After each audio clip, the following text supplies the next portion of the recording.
Hello po mga kaibigan, ito naman po si Pinoy Peña. At sa araw na to, tayo po ay maglalagay ng how to install door screen closer. At madali lang po ito dahil hindi naman po ito kahirapan. At panoorin na lang po yung ating video at marami pong salamat.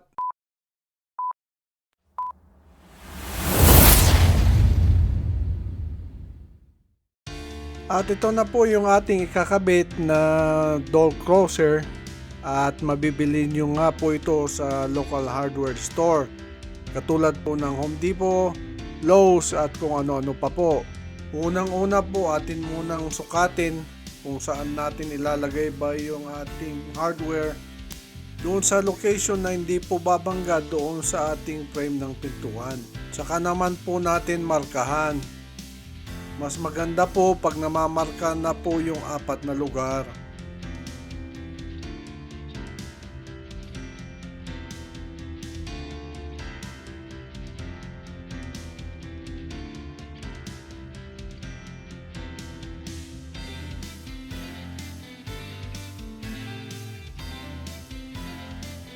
At isunod naman po natin na mag-pre-drill na mas maliit po nitong tornilyong ito.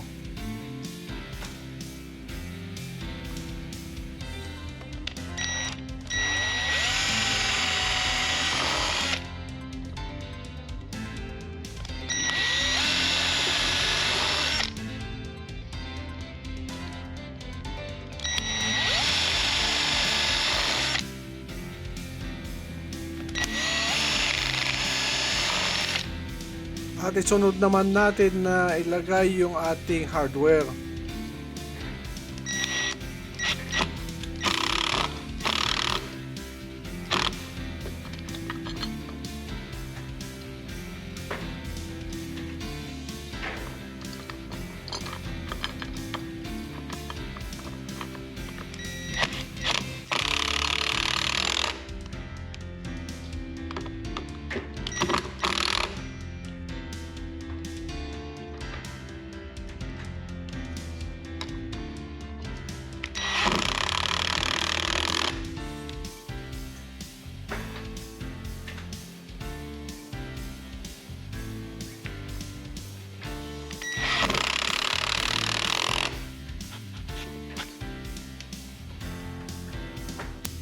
Isunod naman po natin agad yung ating hardware na para po doon sa pintuan. At ito po ang naghahawak na magbabalik doon sa ating pintuan. At syempre kailangan muna natin ilagay yung kanyang pin para naman po masukat po natin na maigi.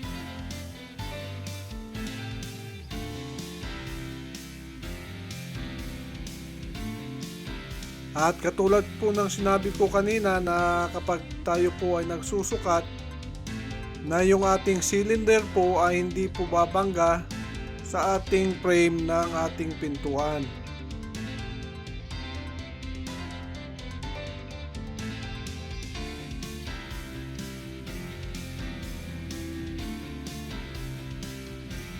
At markahan lang po natin ng maigi.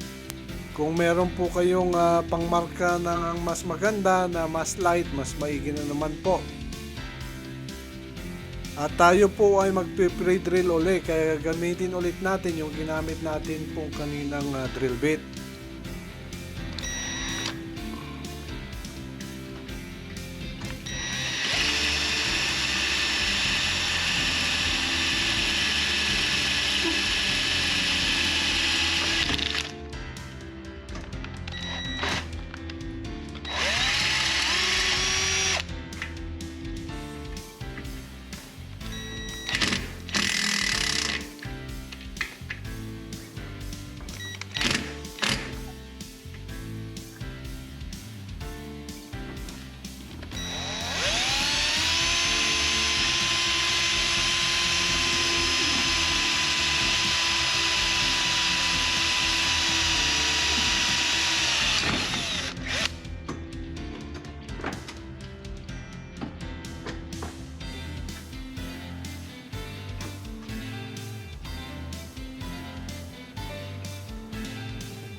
At dito naman po natin na-adjustin yung tension ng ating cylinder.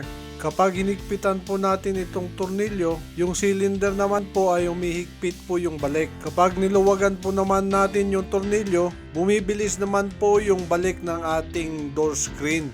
At syempre hindi po natin makukuha ng isang beses yan. Kaya pag in-adjust po natin na kung saan nyo po gustong mas mabilis po yung balik ng ating pintuan. At habang ina-adjust po natin yung ating cylinder, ako po ay humihili muli ng pabor sa inyo na huwag nyo pong kalimutang i-like sa ating video, i-share po ang ating video, at syempre po huwag nyo pong kalimutang mag-subscribe. At kung bago lang kayo sa channel pong ito at hindi pa kayo nakapag-subscribe, subscribe na po. Marami pong salamat.